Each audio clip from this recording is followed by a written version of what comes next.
Your basic salary is 2.5 million naira per month. Your frustrations in the name of IRAT.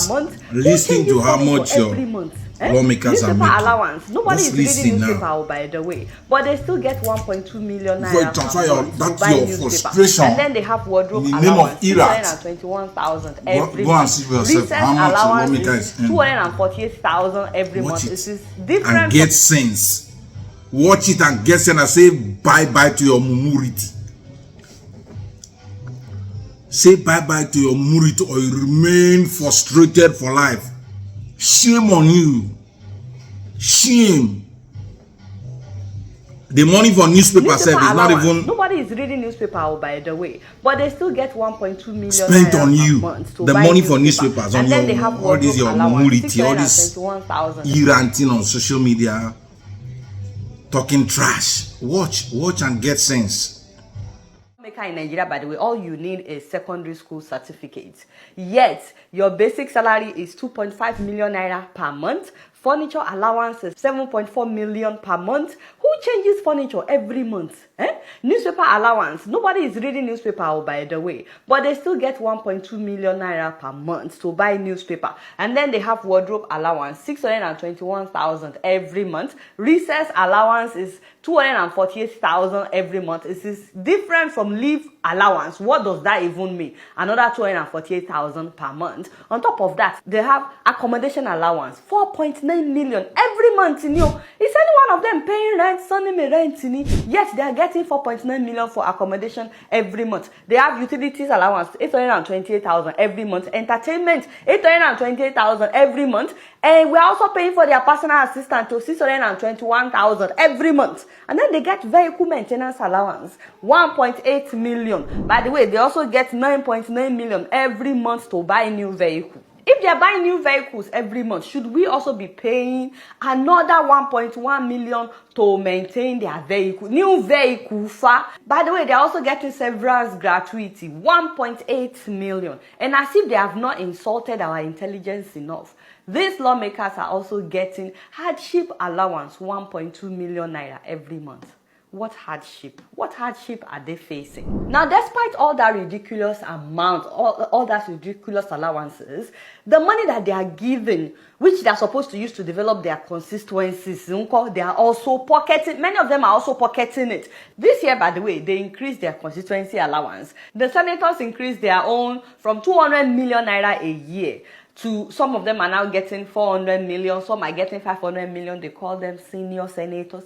And many of them are still pocketing this money that is meant for the development of their constituencies. So as if their own personal allowances are not enough. How can you not see that this is evil? Nigerians, by the way, you need to stop praying against those old women in your village, because these government officials are the real witches and wizards. And we've not talked about all the allowances that the ministers are getting, the governors are getting, the president, the vice president. We just found out that the president, the vice president, and the first lady have spent 8.6 billion, not million, billion naira just on traveling, local and foreign travels between January and March of this year. Alhaji Tinubu, is this what you had in mind when you said Emilio come? Also, we found out that 30 governors in Nigeria have spent 968 billion, again not million, billion, on refreshment in the first quarter of this year alone. The people that put them in office are getting paid 30,000 naira a month. And they're okay with that. Oh yeah, okay, where is my slippers? Don't beg me, darling.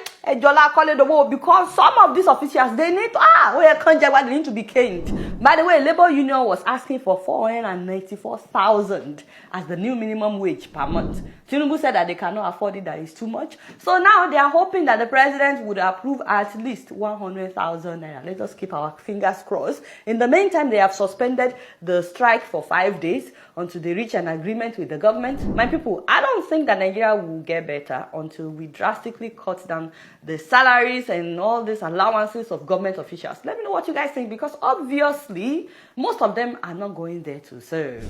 They're going there for the money. Very, very sad. Now, having said that, And despite the fact that I am in support of labor going on strike to fight for their rights, there are some people that should never go on strike. Then, starting with medical practitioners. I mean, some nurses, some lab technicians went on strike when people needed medical care. That is wickedness. We're talking about life and death issue. There were so many pregnant women in labor and they had to be looking for private hospitals while having contractions. Can you imagine? Accident victims, their loved ones were looking for private hospitals. They can't take them to general hospital. That is not right. We need to ensure that our hospitals are always in operation. These politicians that you are fighting, they don't go to general hospitals for treatment. They go abroad for treatment. So this is only affecting the common people when hospitals are not working. Also, airport officials should never go on strike. Can you imagine that a lot of people missed their flights because of this? Politicians have private jets, by the way. It doesn't affect them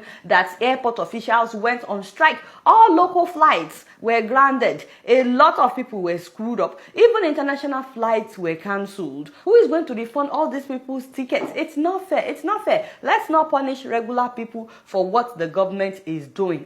Don't you see that the media never shuts down? It's not that we don't want better pay, but how would you know what's going on if you turn on your TV and there's no news? How would you even know if the government has agreed to a new minimum wage? So the media has to stay on. It doesn't matter whether it's Christmas Day or New Year or any holiday. The media must always be open, and it should be the same with our healthcare providers and the airport workers. But I was happy to hear that they cut off the water supply for lawmakers. They didn't have water because of the strike. So that one made me happy. You have watched the video and you have seen it for yourself that your mumu is pro-mass. I think they should give you their hardship allowance to help your mumulity as mumulity allowance. That's somebody who is reasonable should mind what he or she says on social media for something that is temporary, that is not going to last forever. You come, you insult people, you talk to people anyhow, you make people to insult even those you think you are supporting or you are promoting. We are here watching. We will remind all of you here on this social media. We will remind all of you, get sense soon. That's my advice to you all. Not tomorrow now you start insulting and saying, I did this for this or this. You are at your own detriment. You are at your own mumurity detriment.